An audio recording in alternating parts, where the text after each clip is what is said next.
Mr. O'Sullivan, I asked you about your qualifications and you said you're not prepared to discuss them, and I told you that you had already told us that you were electronic engineer. Me and you had a bit of a difference, and the chair came in to remind you that you said you've got an electronic engineer from some institution in the UK. You remember that? Mm-hmm. Yes. You don't have electronic engineering. You're not an engineer. Chairman, that's not the case. I was registered as an engineer, and if you even go to, you're obviously referring to the what do you call it? This 90 whatever page document that AXA supplied. No, I'm not referring to that. I'm referring to our discussion, me and you. You confirmed that you're an electronic engineer. I'm saying you are not. I am, yeah. I'm not now. I ceased practicing. No. Many Qualification doesn't matter now or in the 50s. Or if you're a teacher, you're a teacher until death. Not necessarily. You are qualified. No, you might not be teaching, but your qualification is teaching. Is a teacher. Yeah, so in engineering, Chairman, you have to do what they call CPE, which is continual professional, or CPD, continual professional development. And No. you have to register so many hours each year the way you've continued with your professional development as an engineer. The same applies to lawyers, it applies to accountants, applies to that. That's a professional engineer. You don't have a qualification in electronic engineering that makes you an engineer. Yeah. Whether you're still practicing or not, that is material, because that thing you are referring to, it's required when you are continuing to practice so that you can be regarded as professional engineer. You do not have a qualification in electronic engineering. No, it's not true, Chairman. Unfortunately, the member is wrong. And if you look at page 34 of the documents which AXA submitted, it's there very clear, and this is not me that submitted this document. The Association of Supervisory and Executive Engineers, I was a member from the first day of March 1979. It's on page 34. There's another one.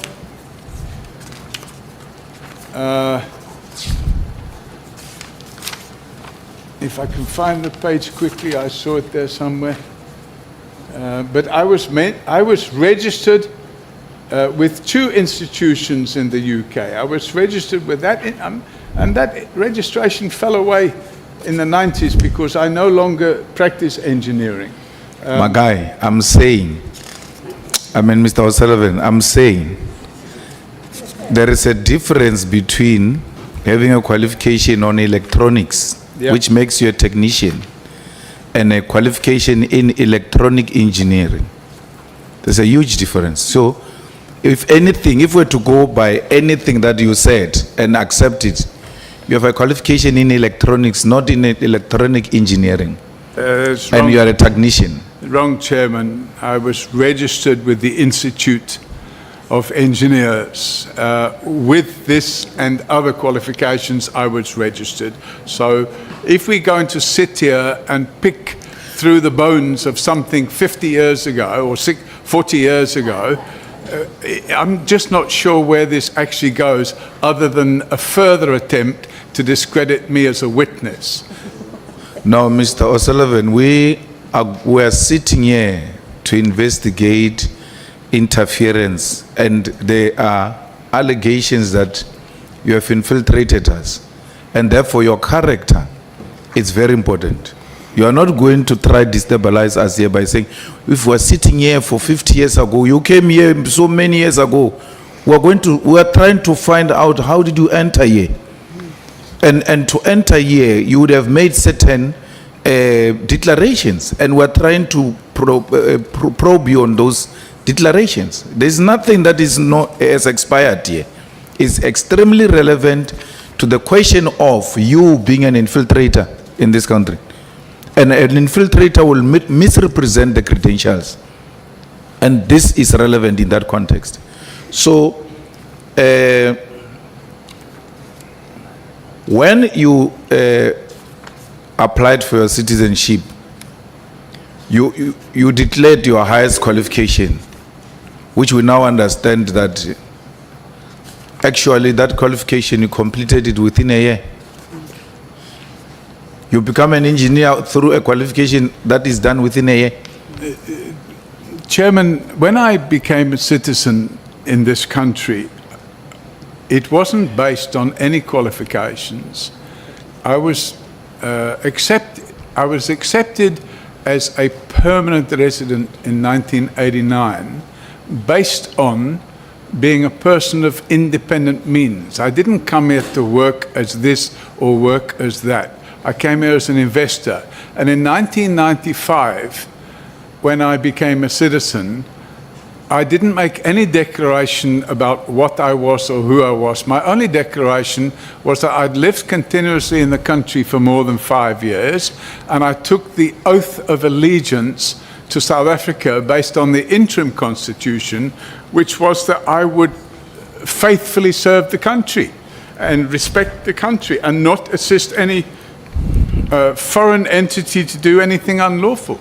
No, but I'm saying you cannot just walk in without filling in a form. You tell them who you are and where you went to school and all of that.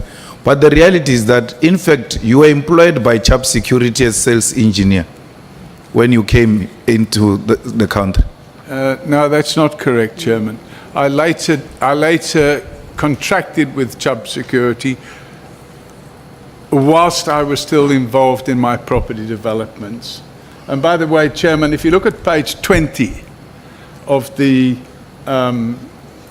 submission of AXA, because it's clear we're going into these documents that the member is talking to.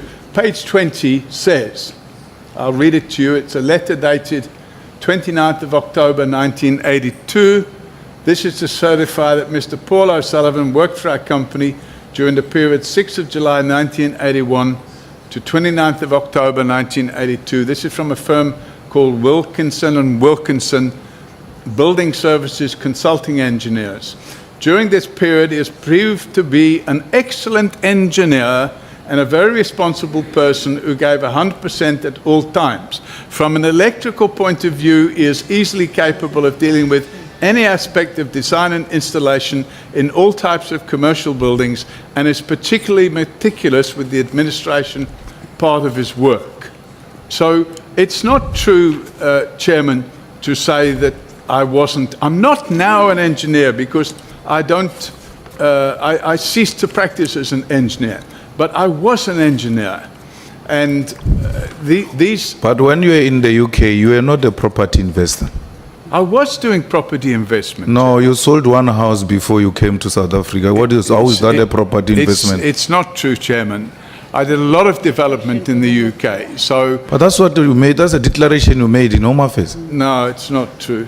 You sold your house to come to South Africa. There was no any property investment that you declared.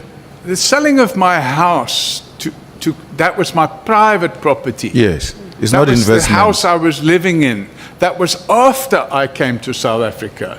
So you were fired at AXA for not having a collegiality with your colleagues and your supervisors. Is that a question? Yeah, I'm putting it to you. Okay, well, the answer is quite simple. I had highlighted that the CEO, the new CEO of AXA, had conspired with Kusalani Security and Jackie Salebi to overturn the cancellation of the contract. And in 2022, I discovered that she had taken a gift from a company called Kinet. No, Chairman, you can't make such allegations against.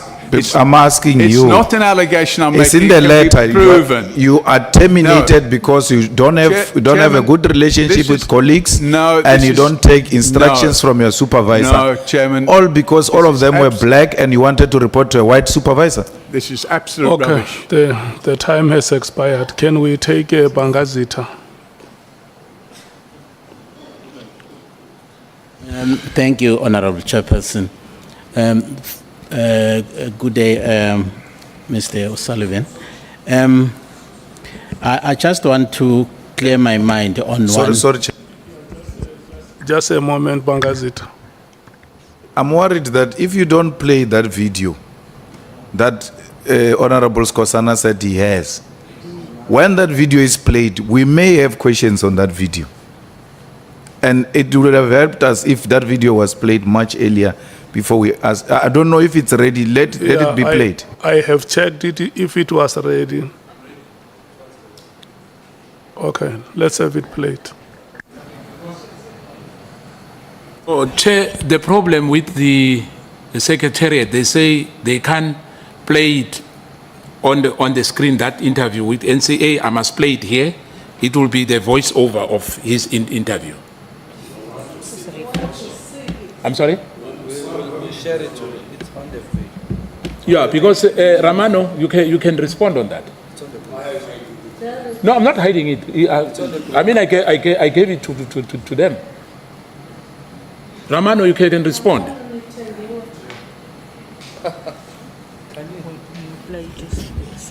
Chair, I think the issue is the venue that we are using. I spoke to the technician so that we could play the video. They only brought us the speaker there. So I followed up with them and they said, no, we should be playing it from the phone against the microphone. No, Chair, that's unacceptable. We've been playing videos here. We've been playing videos here. This video must be played. What is this thing that we get to be told by technicians they can't play a video? And they bring us a Kumba fire. And then they bring a speaker or we must Can't use a listen Kumba fire. through a speaker. We've been playing videos here. It must be played. Chair, Can we play the please, let's play the video. Chair, please Can let we them play the play the video? video, please.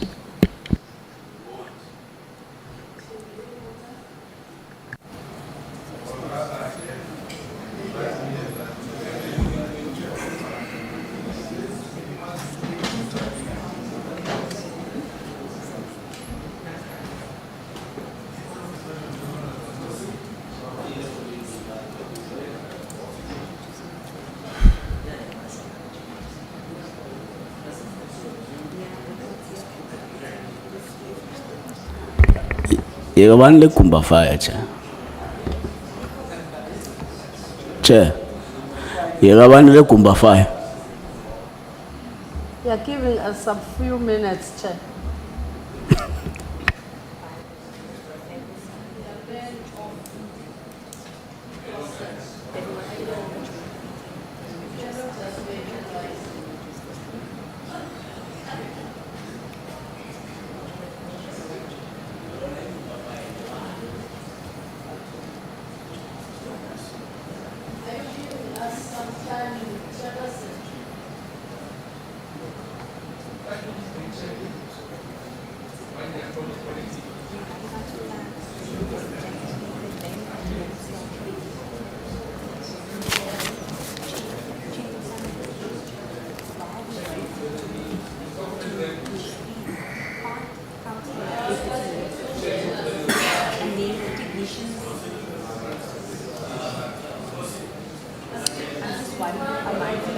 Yeah, I'm going to Bangazit, I'm going to allow you to go ahead when I we, need to go in 35 minutes to go to the yeah, airport. so that we, I have a flight to catch. that's what? That's what I'm saying, can we, Well, thank you, Honorable Chairperson. It's such a pity that by the time the video is played, I would have actually exhausted my chance to ask any further questions. But my interest is to know whether Mr. Paul O'Sullivan had any previous, airport security management experience before he was appointed at AXA. Thank you. Chairman, the experience I had was because of my injuries, I was no longer engaged in active policing. So I was doing fraud investigations, and then I ended up at the airport in the border police, and I was working in the border police there. And there were probably about 10 reservists working in the border police. And I sat down with the commander of the border police, and I said, if we can get additional reservists that can speak additional languages, we are going to be able to improve our ability to interview people who don't speak English or any African language. And during that process, we developed what we called an airport security improvement plan. And in order for me to understand what was going on there, I paid at my own expense to go on a course at ICAO in Vancouver in Canada. It's a 3-week course where you learn about aviation security in some detail. And then I came back, and that was as a border police. I wasn't working for AXA. And then what happened, I started a project to reduce crime at the airport. And that project came to the attention of the then chairman / acting CEO, Mr. Mashuda Romano, and it also came to the attention of the then Minister of Transport, Dalla Oma. And it was that led for them to invite me to throw my hat in the ring for this position at AXA. So that was and of course I've been in the aviation industry myself, because I also, apart from being a pilot and having my own aircraft, I also had shares in an airline. So I knew a little bit about what goes on, and yeah. So when you were appointed, what was the role of Khuselane Security? Because then I'm seeing a dual kind of roles now. There is this project that you were implementing, which also had to do with the issues of security or aviation security at OR Tambo. Yeah. But at the same time, there is this Khuselane Security, Yes. which actually was contracted to do virtually the same as what you actually wanted to do. No, so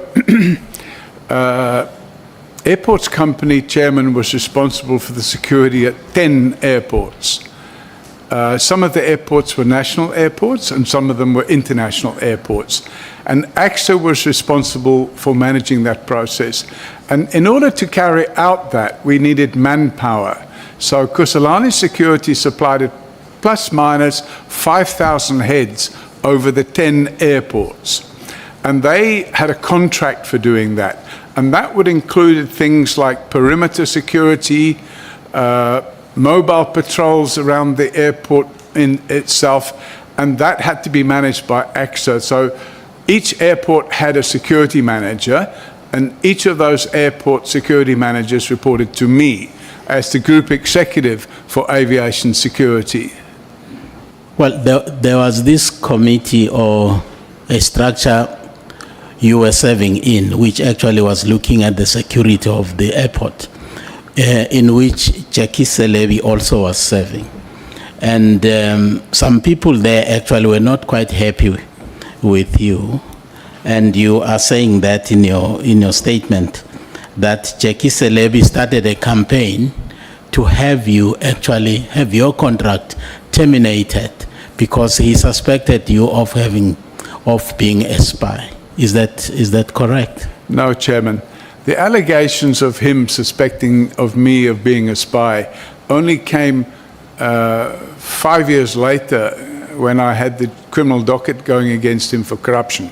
At the time, Jackie Selebi did not sit on any committee, which I was involved in. He went behind the doors, the closed doors, and had the rules changed of the committee, that everybody sitting on the committee should have security clearance. And his motivation for that wasn't because he thought I was a spy. It was because he was friends with Khuselane Security, and I had cancelled their contract, and they still had another 300 million. If the contract had run its term, they would have made another 300 million. So was it not the case of you retaliating to what you actually allege to have actually been done by Jackie Selebi to get your contract terminated, that you also then initiated investigation against him? Which actually came first? Was it you investigating him Chairman, first before he then, started this campaign to have you actually your contract terminated? Chairman, I opened a docket against Jackie Celebi whilst I was still working at AXA because of his involvement in trying to stop the cancellation of the Kusalani security contract. So that docket didn't allege corruption, it alleged unlawful interference. But later on, I found evidence of corruption, and that was included. So I think you could say that when I realized that he was conspiring with somebody to have me removed, it came much later than I had identified the things that he was up to. General Fivers is regarded as one of the best police leaders that we have had in this country, and this is a point which was also, which you also collaborated. I didn't say he was one of the best. I said since General Fivers, we didn't have a police commissioner that completed his term and completed his term with integrity and honesty. What is that? What is the import of that? If you were to unpack that, The about import General of it Fivers. was I was drawing a line in the sand with the date, which was actually the date would have been December the 31st, 1999, which is the date upon which. Yeah, but to me, it implies that General Fivers was the best of the generals that actually came after him. Is that what you actually? No, it's not what I said. implying? What I said was, since General Fivers, there had been no police commissioner that had completed his term and done so with integrity. Okay, that's not my issue. But my issue is what he said about you. Well, I don't know what he said or what somebody canvassed him to say about me. Well, many people actually know what he said because they were listening. Thank you so much, Bangazita. Oh, thank you. The last speaker is going to be Honorable Sols. Can we take 1 minute and play that? You said it's 1 minute or 1 second. Can we have it playing? Were being done virtually, and that's it. So those crooks in Parliament that wanted me to get there in person, in Irish we say "pop my horn," and I'm not going to translate that, but I'm not going there. I'm not. Was that it? Am I to respond to that, Chairman? Okay. There is something that was said Sorry, in a must I- language, through you, Chair.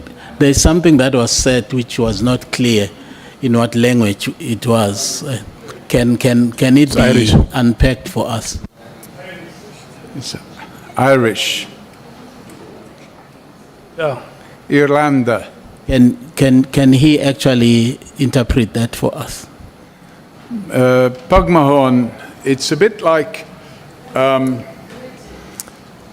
you have to use an analogy because it's not a direct translation. But the Honourable Malema would be able to understand this analogy. It's like saying kill the Boer. Now, does that mean that everybody must go out and shoot? Or what does it mean? And we've seen what the defense was to kill the Boer, that it's a song and that it goes on, however wrong it may be. Pugmahorn is also an analogy. It means, literally translated, it means kiss my backside. But it's an analogy. Okay, thank you. I've heard it. It's an analogy, Chairman. It's not. It So- mustn't. It doesn't mean you must come and do it. It means when you do the interview on that video, yeah. when you make those statements, they show me there. So did you mean to say I must do what you say? Absolutely not. Unless you've cleaned your teeth first. The reality of the situation is, Chairman, That little excerpt that you've seen there came just before a statement where certain members had publicly stated, I must be brought here in a donkey cart. Now, I can assure you, Chairman, I didn't come here in a donkey cart. I came here in a car. No, But no, it's fine. I think what we wanted to hear was the interpretation of what is it Pag My Horn? Pug my horn. Okay, Honorable Souls.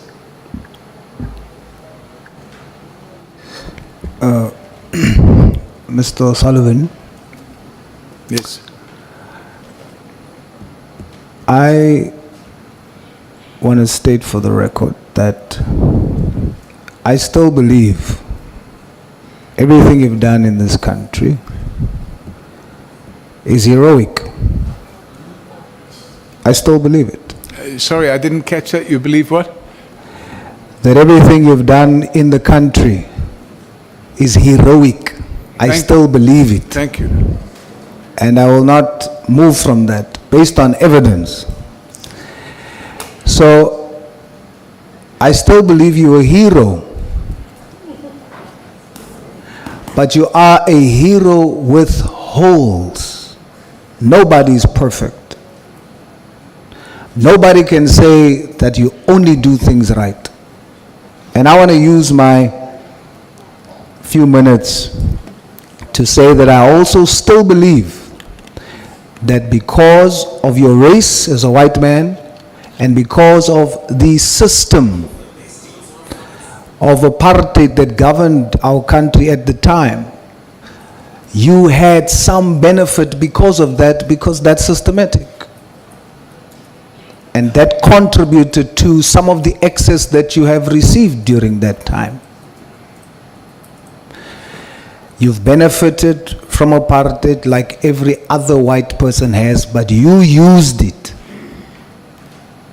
to sacrifice and serve the country and fight against crime. I want to conclude with something that I believe in. I want to read something for you out of the Bible to make my point, and then I conclude. Ephesians chapter number 6, verse number 14. It says, put on the full armor of God, but then it comes in verse 14 and says, put on the breastplate of righteousness. The NIV says, in place. The reason why the words in place in the NIV is added is because there's the righteousness of God and then there's self-righteousness. So your breastplate of righteousness can be out of place, exposing your heart. When you come across in public as arrogant, as disrespecting authority, you run the risk of all the good work that you've done, all the righteous works that you've done, you run the risk of that display of arrogance and disrespect for authority. You run the risk of people losing sight of the good work that you've done. And that is the caution. Put your breastplate of righteousness in place so that it doesn't elevate self to make it look like you look down on others. I thank you, Chair. So much. Do you have any comment you want to make? Chairman, nobody's, as the member mentioned, nobody's perfect in life. And the times at which I may have appeared to be arrogant, there would be times when perhaps I was arrogant. And that was because, Chairman, when you are fighting evil, you can't turn the other cheek.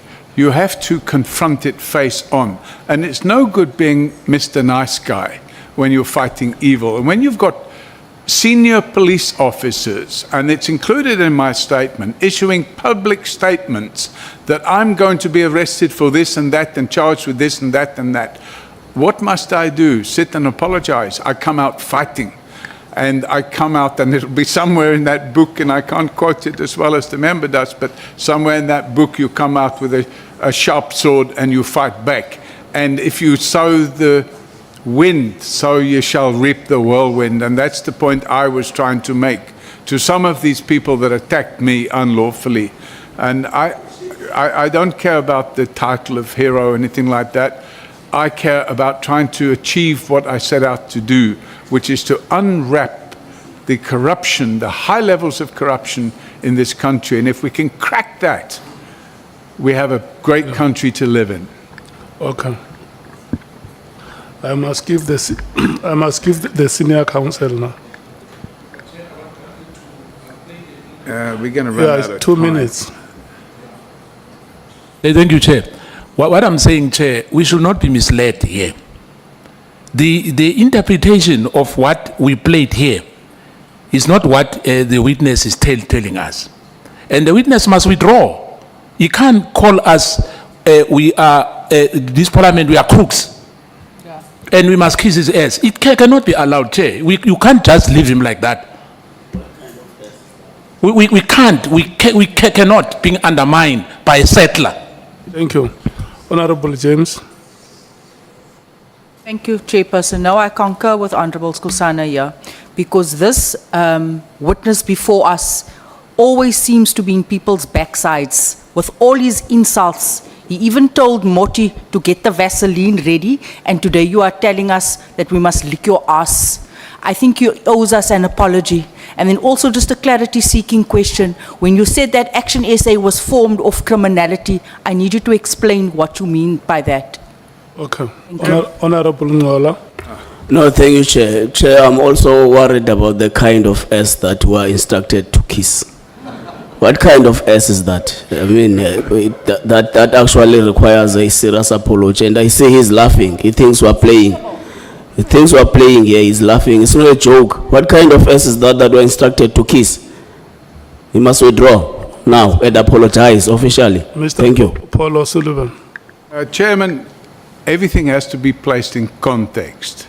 And if one wants to analyze the whole of that interview, you will see, Chairman, that allegations were being made by members of this committee or the parties representing members of this committee. Allegations were being made about my integrity, and it was in response to that that I made that comment. And if you take the whole interview and you place it in that context, it's not something that requires an apology. However, in the interest of peace, I withdraw the comment and I apologize most humbly, and I will retract that statement. Thank you. Chair. Honorable Malema. Mr. Paul O'Sullivan, please, thank you very much for that. And will I advise you to also go to the same platform and retract it from there? Because it was said at the ENCA. Can we agree on that? Chairman, if I can do it, one thing I've never done is prescribe to the media. But if I can do it, I will do it. Once you use a platform to say something, there's no way that platform can deny you to come back and retract it. Chairman, I didn't use any platform.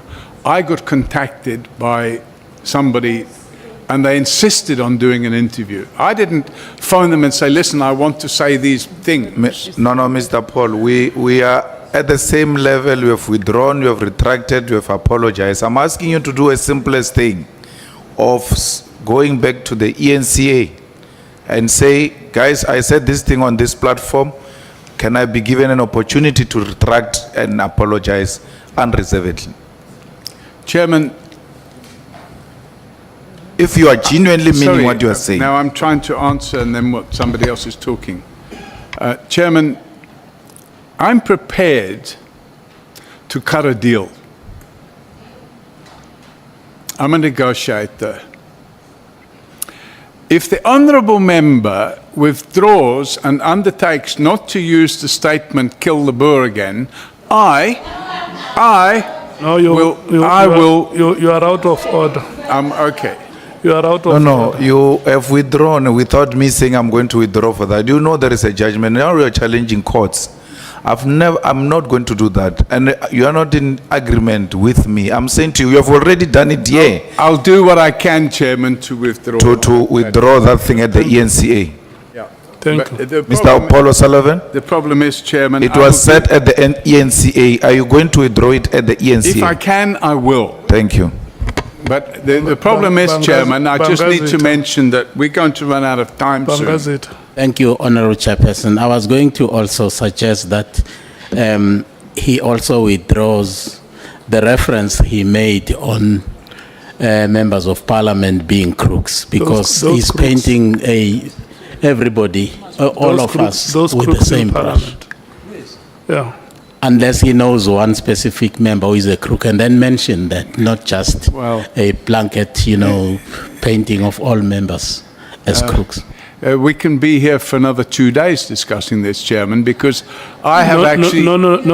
You. I know You- for a fact you- that there are some crooks in Parliament. Yeah, name them, please, Chair. He must name them. He you must could- not go you- here you could, casting aspersion on us. here. You could have said some. I think I said so. Yeah. Tell us but- who's the but crooks. No.